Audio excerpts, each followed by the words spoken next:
Hello friends, all of you, good morning. I am Dharmen sir. Today discuss ratio and proportion. Okay, तो ratio and proportion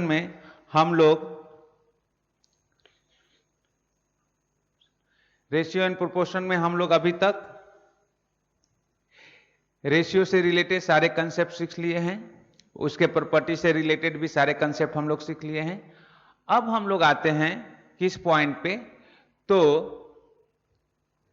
हम लोग आते हैं point number which point practice set 4.1 में question number 1 से लेके 6 तक हम लोग डिस्कस किए हैं। 7th आपको मैंने होमवर्क में दिया है, 7th और 8 होमवर्क में दिया हूं, बट क्वेश्चन नंबर मैं 8 एक्सप्लेन कर देता हूं, उसके बाद नेक्स्ट टॉपिक हम शुरू करेंगे। ओके, तो आइए क्वेश्चन नंबर 8 क्या है इसको देखते हैं।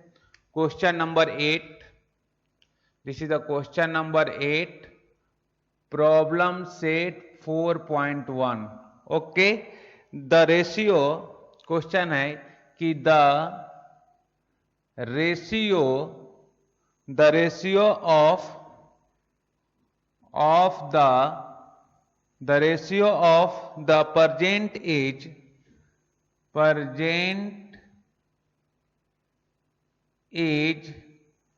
present ages of Ramesh and her mother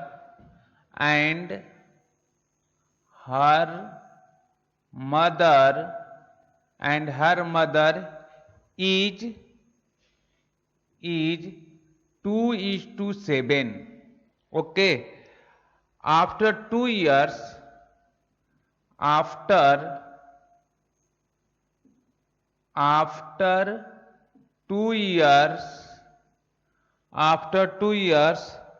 the ratio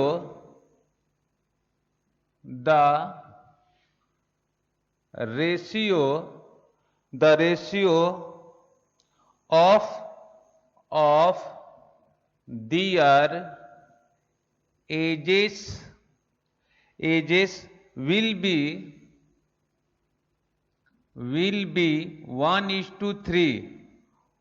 तो व्हाट इज 1:3? तो what is the Ramesh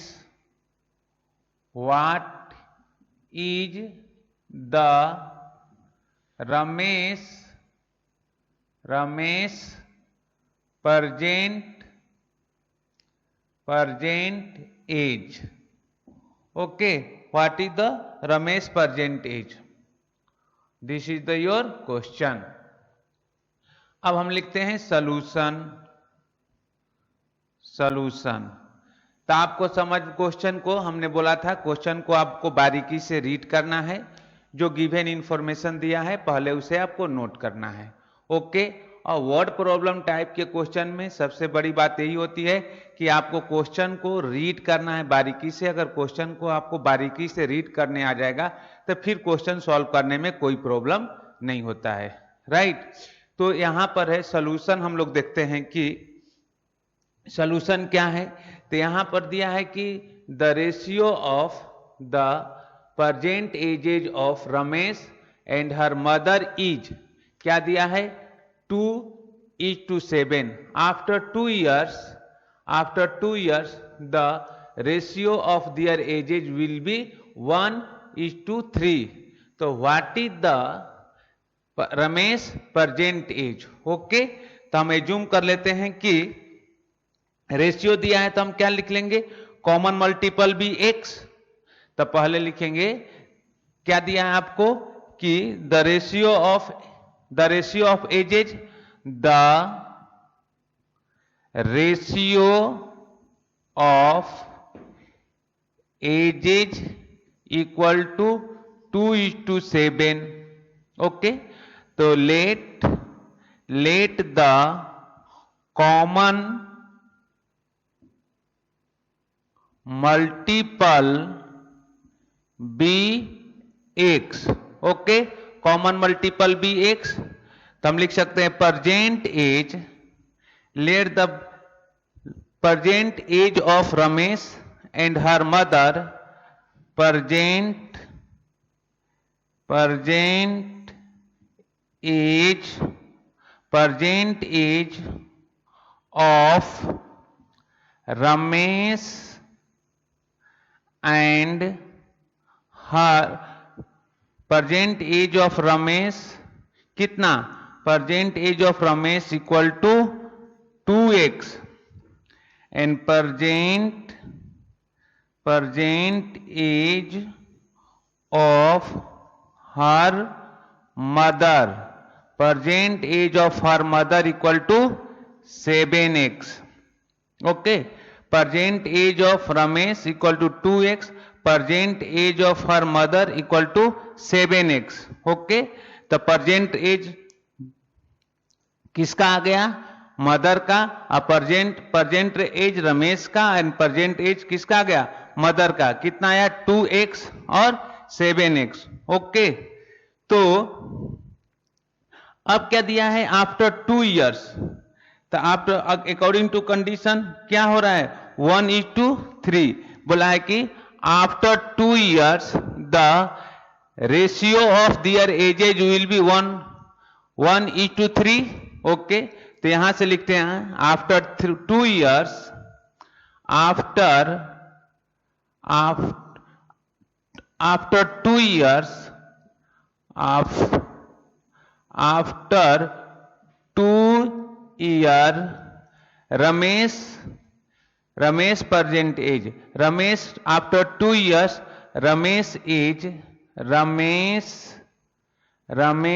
as कितना हो जाएगा? 2x + 2। 2 साल के बाद एज क्या बढ़े? इंक्रीज होगा। तो प्रेजेंट एज कितना था रमेश का? 2x। तो 2 साल के बाद कितना हो जाएगा? 2x + 2। और after 2 years mother age, after 2 year mother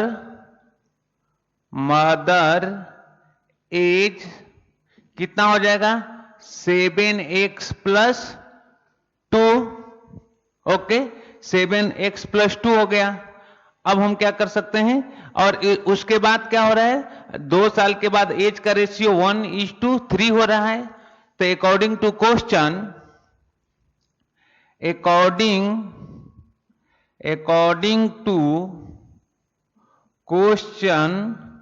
according to question तो क्या कर लेंगे? एज का रेशियो लिखा लेंगे। तो यहां हो गया this imply 2x + 2 is to 7x + 2 equal to 1:3।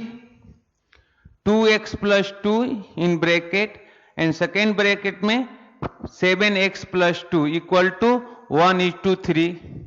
तो this imply 2x + 2 upon 7x + 2 equal to 1/3। Okay, अब हम क्या कर सकते हैं? Cross multiply. तो this imply 3 time 2x + 2 equal to 1 time 1 into 7x + क्या? 2। ओके, तो दिस इंप्लाई यहां मल्टीप्लाई करिए 6x + कितना आ गया? 6x + 6 equal to 7x + 2। तो दिस इंप्लाई, अब लाइक टर्म को अरेंज कर लीजिए। तो हम क्या करते हैं कि 6x को उधर ट्रांसफर कर देते हैं और 2 को इधर ट्रांसफर कर लेते हैं। तो 6 - 2 इक्वल टू 7x - 6x। तो this imply 4 equal to x means therefore x equal to 4। x equal to कितना आया आपका? 4 आ गया। ओके, तो x इक्वल टू कितना आया? 4। तो यहां तक तो आपको समझ में आ गया होगा कि मैंने क्या क्या किया है। सारे स्टेप आपको समझ में आया होगा। तो क्या पूछा है कि रमेश प्रेजेंट एज क्या होगा? तो लिख लेते हैं कि Ramesh present age equal to 2x। तो 2 × 4 इक्वल टू 8 ईयर। 8 ईयर। तो रमेश प्रेजेंट एज कितना आया? 8 ईयर। ओके, तो आपको क्या करना है, क्वेश्चन को बारीकी से रीड करना है। क्वेश्चन में जो इंफॉर्मेशन दिया है वो सारे इंफॉर्मेशन आपको लिखना है, और जो कंडीशन आपको अप्लाई करना है उस कंडीशन को अप्लाई करके हम क्वेश्चन को सॉल्व कर लेते हैं। ओके, तो इस तरह से हमने आपको क्वेश्चन नंबर 8 एक्सप्लेन किया। इसमें अगर आपको कुछ डाउट है तो आप मुझसे पूछ सकते हैं किसी भी पॉइंट पर। ओके, तो this is the question number 8, और मैंने नीट एंड क्लीन बोर्ड पर लिखा हूं, और आपको कहीं डाउट है तो आप पूछ सकते हैं। ओके, आइए अब हम लोग नेक्स्ट टॉपिक शुरू करने वाले हैं। तो ये आपका क्वेश्चन नंबर 8 से रिलेटेड हो गया। प्रैक्टिस सेट हमारा 4.1, और हमने क्या क्या कवर कर दिया? Ratio and properties of ratio. अब हम लोग आते हैं इसी पॉइंट में कंपैरिजन ऑफ रेशियो। ओके, तो आइए नेक्स्ट पॉइंट हम लोग शुरू करने जा रहे हैं, comparison of ratio. Okay okay, तो आइए मैं क्या करता हूं कि पहले मैं बोर्ड को रफ करता हूं। ओके, तो इसके बाद हम लोग आते हैं नेक्स्ट पॉइंट पे, comparison of ratio.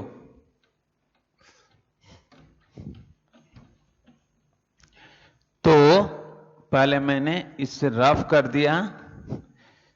Okay, and heading है आपका, this is the heading, comparison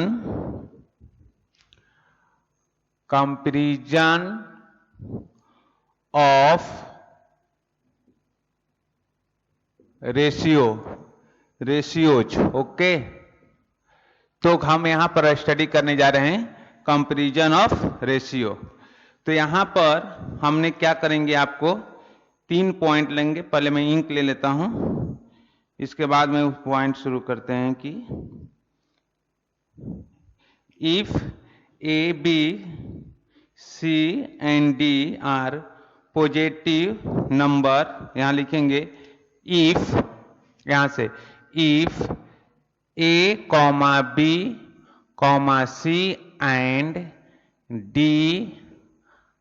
are positive number,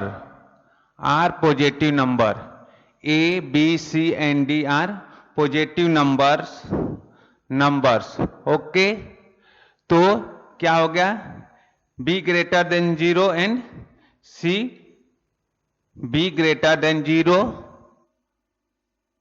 and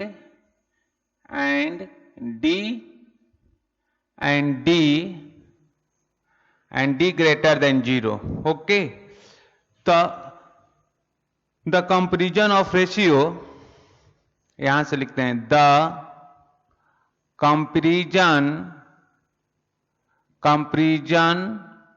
of ratio, the comparison of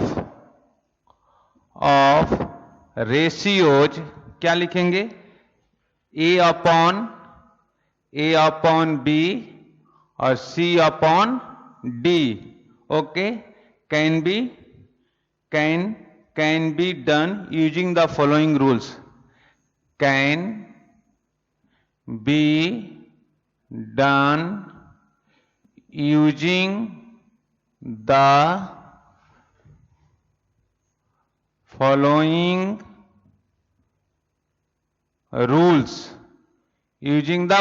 rules, okay, using the following rules.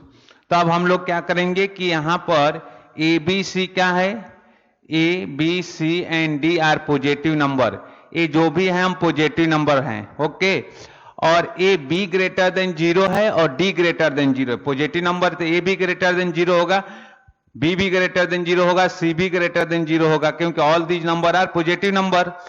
The comparison of ratio A upon B C upon D can be done using the following rules. तो rule number 1 आते हैं कि first point, इसके अंदर first point कि if AD greater than, if AD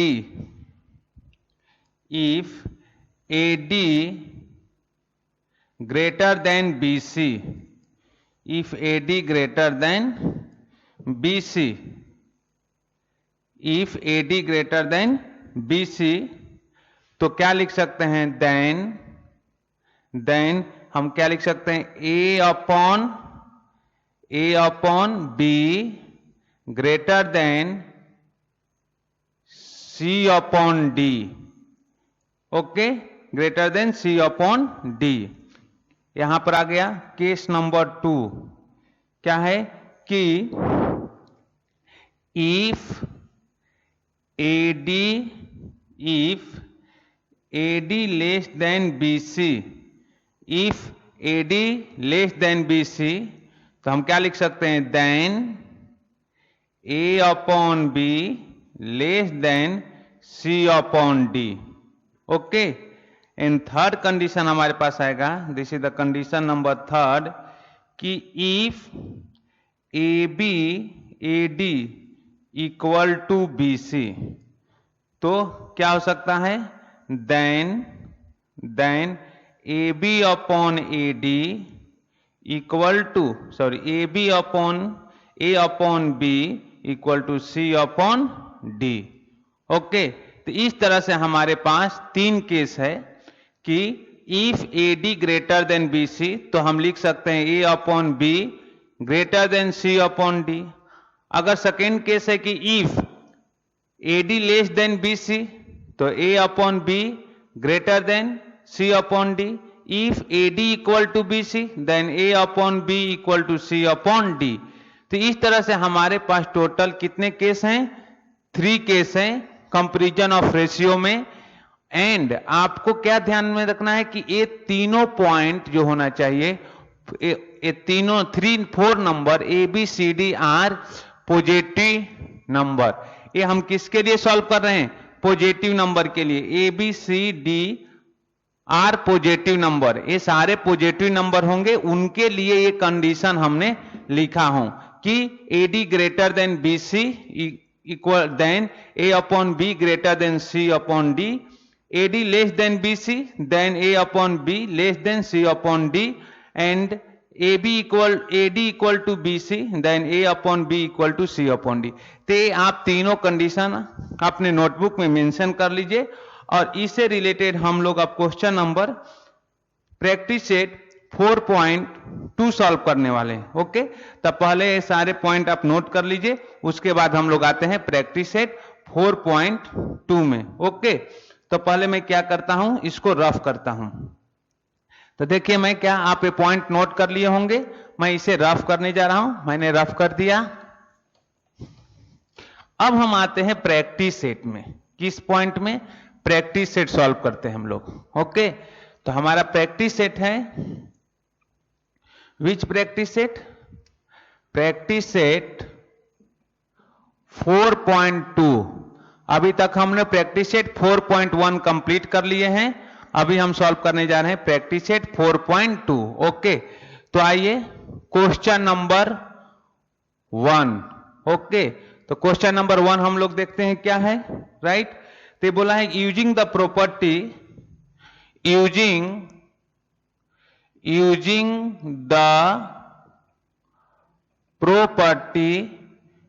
the property A upon B equal to K time A upon K, KA upon KB, K upon KB, okay। Fill in the blank, fill in the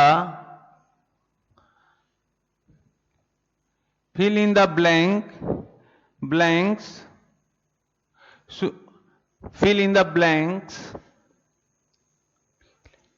okay। substituting proper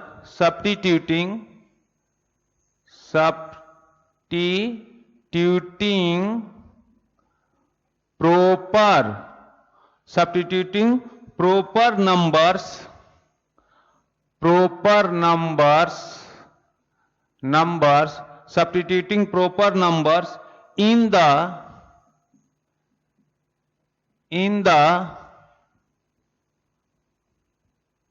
following, okay, in the following. तो आइए इसके question number 1 लेते हैं। इसका सब question number 1 है 5/7 equal to dot dot dot upon 28 equal to dot dot dot 35। This is the 35, okay. 35 है कि 3 पॉइंट नहीं, ये 3.5 है, okay. This is the 3 point, ये आपको दिखना चाहिए 3.5, दिस इज द 3.5, ओके। एक क्वेश्चन है, अब इसका हम लोग की बोला है कि using the property A upon B equal to K A upon के B, fill in the blanks substituting the proper number in the following, okay. चलिए यहां तक तो ये बात क्लियर हो गया। अब ये पॉइंट क्लियर हो गया तो हम लोग आते हैं इसके सॉल्यूशन देखते हैं। तो आइए सॉल्यूशन क्या होता है उस पॉइंट को हम क्लियर करते हैं। सॉल्यूशन हम लोग लिखते हैं कि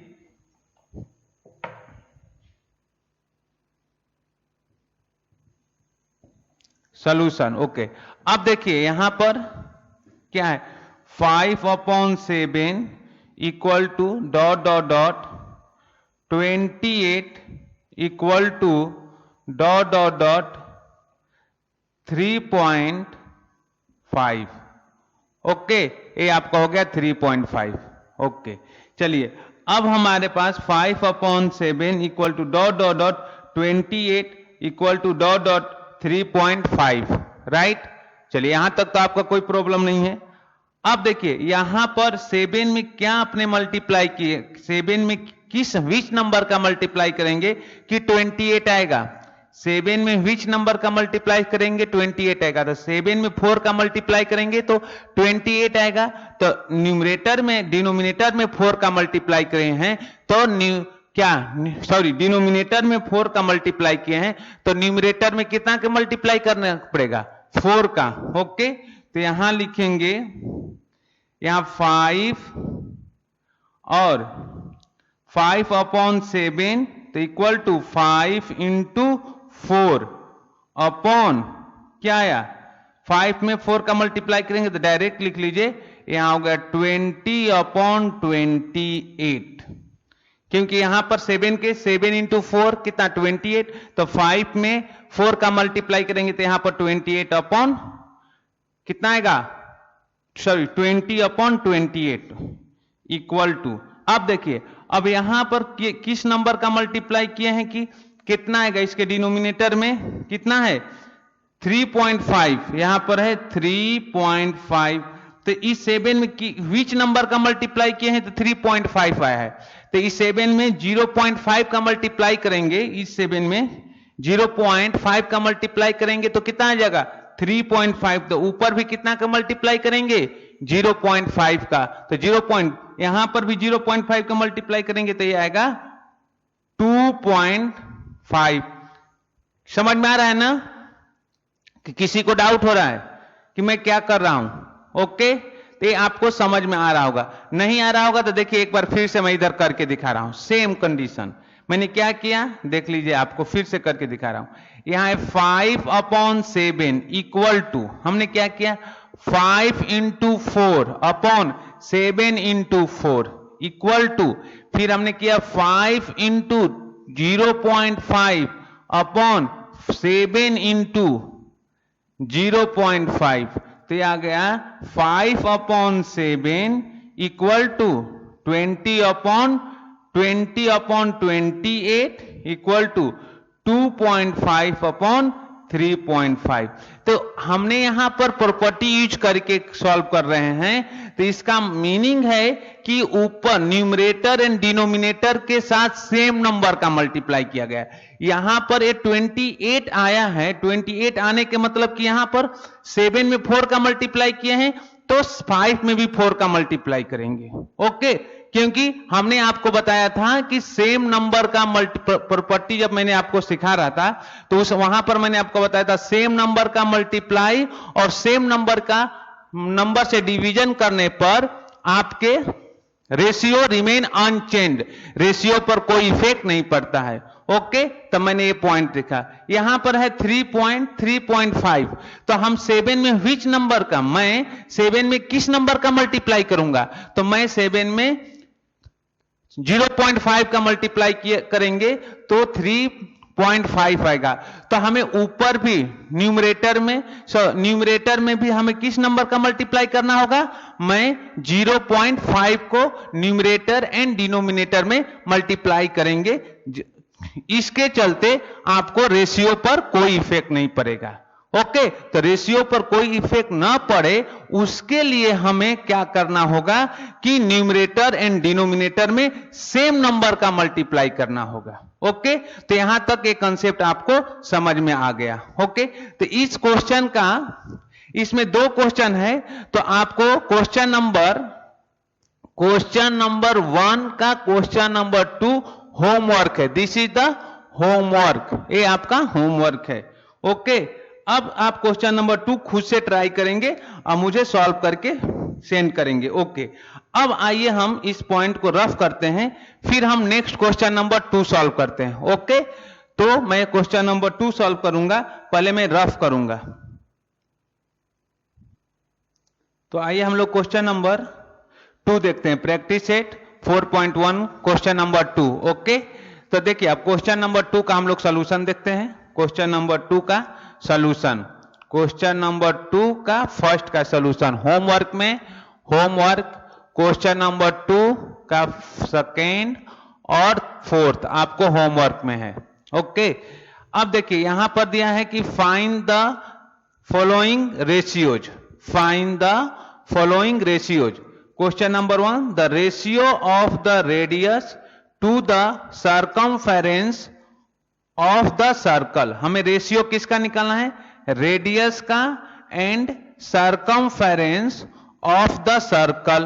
ओके, तो सर्कल का रेडियस क्या होता है, आर होता है। तो radius of circle, radius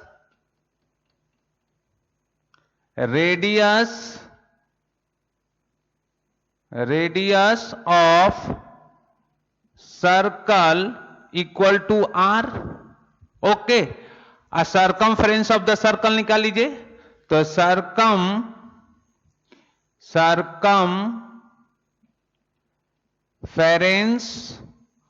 of circle equal to 2 pi R. Circumference of circle क्या हो गया, 2 पाई आर। ओके, तो यहां तक आपको कोई प्रॉब्लम नहीं है। Okay, no problem. अब हम क्या निकालेंगे, सर्कमफेरेंस के बाद क्या निकालेंगे, सर्कमफेरेंस ऑफ सर्कल क्या होता है, 2 पाई आर होता है। तो हम क्या निकालेंगे कि radius of the circle R हो गया, circumference of circle 2 pi R हो गया। तो रेशियो निकालने के क्या करेंगे कि equal to radius of circle upon circumference of circle equal to 2, radius कितना होता है आर और सर्कमफेरेंस 2 पाई आर। तो यहां से आर कैंसिल, 1/2 पाई। तो इसका रेशियो क्या है, 1:2 पाई। ओके, तो 1:2 पाई, दिस इज द रेडियस। ये आपका हो गया, रेशियो निकल गया, radius and circumference of the circle. तो यहां तक ये बात आपको समझ में आ गया होगा। ये तो एकदम सिंपल है और आपको सिंपल तरीका से मैं एक्सप्लेन भी कर रहा हूं, तो यहां पर आपको कोई प्रॉब्लम नहीं हुआ होगा। ओके, हमारे पास क्वेश्चन नंबर, मेरे पास क्या है, मेरे पास क्वेश्चन नंबर 3 लिए हैं और सेकेंड एंड फोर्थ आपके लिए होमवर्क है। ओके, तो यहां दिया कि ratio of the diagonal of a square to its side. Okay, if the length of the side is 7 centimetre. Okay, तो पहले आप स्क्वायर बना लीजिए। Okay, this is the square. Okay, A B C और डी, ए बी डी आपके diagonal हो गया और दिस एंगल लीजिए क्या 90 डिग्री। ओके, तो हम बी डी निकाल सकते हैं और साइड कितना दिया है 7 centimetre. This is the 7 centimetre, 7 centimetre, 7 centimetre and 7 centimetre. Okay, तो हम बीडी क्या है, बीडी इज द डायगोनल, तो बीडी हम फाइंड कर लेते हैं कि इन ट्रेंगल, पहले इन ट्रेंगल क्या बी ए डी, तो 90 डिग्री के सामने वाला साइड हाइपोटेनियस होता है और हाइपोटेनियस चीज क्या है डायगोनल है। तो पहले हम बीडी फाइंड करते हैं कि बीडी का square equal to A B का स्क्वायर प्लस ए डी का स्क्वायर। तो दिस इंप्लाई बी डी का स्क्वायर इक्वल टू 7 का स्क्वायर प्लस 7 का स्क्वायर। तो दिस इंप्लाई बी डी का square equal to 49 plus 49 equal to 98। तो this imply therefore B D equal to root under क्या 98, और आपको तो 98 को लिखने आएगा, क्या लिख ब्रेक कर सकते हैं 49 इंटू 2, तो 7√2 ओके सेंटीमीटर। तो बीडी कितना आया, BD equal to 7√2 centimetre. Okay, आपको बीडी निकालिए और हम बोल सकते हैं therefore BD is diagonal of क्या है, डायगोनल ऑफ स्क्वायर। बीडी क्या है, BD diagonal of square. Okay, तब हम क्या रेशियो हमें निकालना है, तो रेशियो फाइंड कर लेते हैं किसका, diagonal of square to each side, to each side. तो हम लिख सकते हैं कि डायगोनल ऑफ स्क्वायर, डायगोनल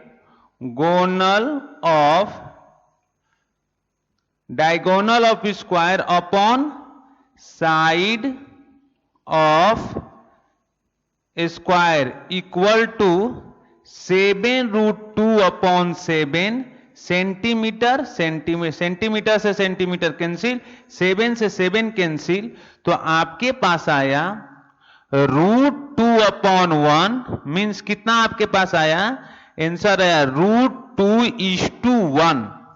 तो आपका आंसर आया √2:1। ओके, तो ये रहा, इस तरीके से आप क्वेश्चन को सॉल्व करते हैं। ओके, तो मेरे question number 1 and question number 2 मैंने प्रैक्टिस सेट 4.1 का एक्सप्लेन किया। ओके, तो यहां पर कोई भी डाउट है तो आप मुझे कमेंट कर सकते हैं।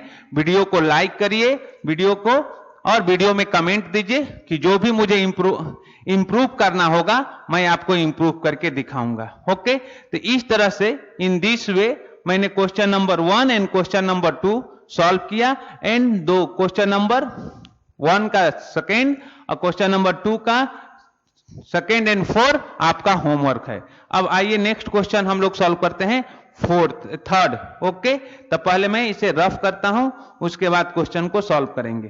ओके, आइए अब हम लोग क्वेश्चन नंबर 3 सॉल्व करते हैं। Okay, compare the following pairs of ratio. ये आपको कंपेयर करना है, जो कि हमने आपको कंपैरिजन ऑफ द रेशियो पढ़ाया था उसमें। अब हमें क्या करना है, इसको compare the following pairs of ratio. Okay, तो हमारे पास I have 3 question, means question number 3 में 1, 3 एंड 5 मैं एक्सप्लेन कर रहा हूं। आपको क्वेश्चन नंबर 3 का सेकेंड एंड 4 आपके लिए होमवर्क है। ओके, तो ये आपके लिए होमवर्क है। तो आइए मैं सॉल्यूशन यहां से लिखता हूं, सॉल्यूशन। यहां पर हम लिखते हैं सॉल्यूशन क्वेश्चन नंबर 3 का फर्स्ट। ओके, तो क्या है कि 5√5 upon 3 equal to 3 upon √7। Okay, आइए तो हम क्या करते हैं, इक्वल नहीं है, अलग अलग है। तो पहले हम क्या करेंगे इस टाइप के क्वेश्चन को, कि पहले हम क्या करते हैं कि यहां पर लिखेंगे √5 5 इंटू √7 इक्वल टू √35। ओके, तो आप भी इसी तरह क्रॉस मल्टीप्लाई करेंगे। इसमें इसके जो कंडीशन फर्स्ट में आपका जो कंडीशन मैंने कंडीशन 1 2 3 मैंने लिखा था उसी के अकॉर्डिंग सॉल्व कर रहा हूं। तो ये हो गया 35 कैसे आया, ये आपको मैंने शर्ट्स में पढ़ाया हूं। ये पॉइंट आपको कंपैरिजन ऑफ शर्ट्स भी मैंने वहां सिखाया था। सेम कंसेप्ट ये भी है, तो ये आपको समझ में आ जाएगा। 5 इंटू 7 इक्वल टू √35। ये आपका हो गया √35। ओके, अब हमारे पास क्या है, सेकेंड केस जो है इक्वल टू या दिस इंप्लाई। अब देखिए 3 है और 3 है, तो हम इसको क्या लिख सकते हैं, 3 इंटू 3 या √3 को अगर रूट में लिखेंगे तो 9 इंटू √, इस 3 को लिखेंगे तो 9, तो ये आपका आया √81। √9 का √9 के साथ मल्टीप्लाई करेंगे तो ये आएगा √9 इंटू 9 इक्वल टू √81। ओके, तो हम बोल सकते हैं कि देयरफॉर 81 ग्रेटर देन 35।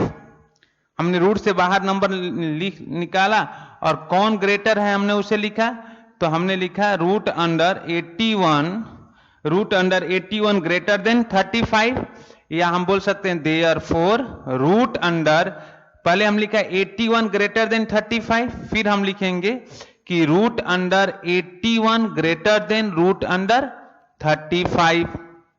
ओके, तो देयरफॉर √81 ग्रेटर देन √35। ओके, तो यहां तक तो आपको कोई प्रॉब्लम नहीं है, नो प्रॉब्लम। अब हम क्या करते हैं कि √31 किधर से आया है उसको देखते हैं, और √35 किधर से आया है, तो हमने इसको इसके साथ मल्टीप्लाई, इसको इसके साथ मल्टीप्लाई किया, तो यहां पर आ गया कि therefore √5/3 greater than 3/√7। This is the your answer. क्या है, this is the your answer. तो ये हमारा 85 है ना, तो अरे उल्टा आएगा, इधर ऐसे आएगा कि √35 लेस देन √3/√7। तो यहां आया कि देयरफॉर √5/3 लेस देन √3/7। ओके, तो 3/7 मीन्स 3/√7 ग्रेटर देन √5/3। ओके, तो ये पॉइंट आपको समझ में आ गया होगा। आइए क्वेश्चन नंबर हम सेकेंड सॉल्व कर, थर्ड, सेकेंड तो होमवर्क है, थर्ड तो ये कितना है, 5/18 क्या है 17/121। चलिए यहां भी शुरू हो जाइए। तो 5 इंटू क्या 121 मल्टीप्लाई करिए, कितना आया 5 10 6। ओके, और यहां पर हो गया कि 18 इंटू 17। अब मल्टीप्लीकेशन करने आपको आना चाहिए 18 इंटू 17 का। 18 इंटू 17 का मल्टीप्लीकेशन कितना होता है, 18 इंटू 17 आप करके देख लीजिए। 18 इंटू 17 का मल्टीप्लीकेशन कितना होता है, आपको करने आता है ना, तो यह आएगा 306। अब मल्टीप्लाई कर लीजिएगा, ये आपका होगा 306। ओके, अब कौन which number is greater than, तो देयरफॉर 605 ग्रेटर देन कितना 306। तो विच नंबर आप बता दीजिए कि विच नंबर, वीडियो को पॉज करिए और बताइए कि which number is greater and which number is smaller. Okay, तो आप वीडियो पॉज करिए और देखिए कौन सा ग्रेटर है कौन सा स्मॉलर है। तो हम बोल सकते हैं देयरफॉर 5/18 ग्रेटर देन 7/121, 17/121। तो ये हो गया 5/18 ग्रेटर देन 17/121। तो इस तरह से आप क्वेश्चन को सॉल्व कर सकते हैं। ओके, क्वेश्चन सॉल्व करके बता देंगे कि विच नंबर ये ग्रेटर। ये तो शॉर्ट्स में मैंने सारे पॉइंट एक्सप्लेन किए हैं। अब आते हैं क्वेश्चन नंबर 4। क्वेश्चन नंबर 4 तो होमवर्क है। क्वेश्चन नंबर 5 क्या है? 9.2 ए पॉइंट है 9.2 अपॉन 5.1 कॉमा 3.4 अपॉन 7.1। फिर वही प्रोसेस 9.2 इंटू 7.1 इक्वल टू निकाल लीजिएगा, और यहां पर कितना आया 5.1 इंटू 7.1 इक्वल टू, अब मल्टीप्लाई कर लीजिए और उसका आंसर आ जाएगा। तो आपको मल्टीप्लीकेशन करना कर सकते हैं कि नहीं, कि 9 पॉइंट क्या है 9.2, this is the 9.2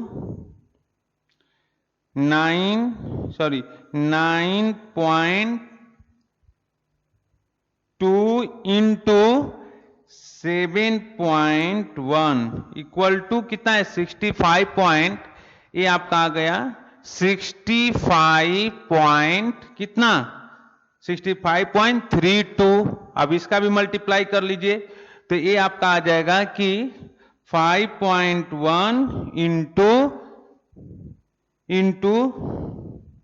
5.1 into 7 point क्या है 1 इक्वल टू 36.21।